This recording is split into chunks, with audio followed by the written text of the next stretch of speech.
అది.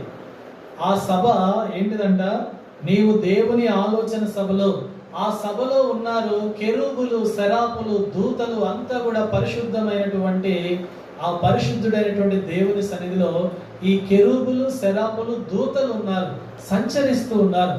అయితే దేవుడు వారితోటి తన ఆలోచనలు పంచుకుంటున్నాడు. ఏం పంచుకుంటున్నాడమ్మా? ఆలోచనలు. ఎంత గొప్ప ఆలోచనలు! దేవా నీ తలంపులు ఎంత అమూల్యమైనవి. దేవుని ఆలోచనలు చాలా చాలా చాలా రమ్యమైనవి, అవి చాలా అందమైనవి.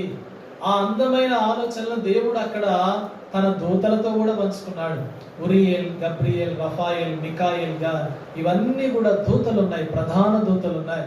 ఈ ప్రధాన దూతలకి దేవుడు బాధ్యత కూడా అప్పచెప్పాడు. అందరూ కూడా ఆరాధిస్తున్నారు. భూమి మీద అప్పటికి ఇంకా లేదు, ఆరాధన లేదు, ఇంకా భూమి సృష్టించబడలేదు.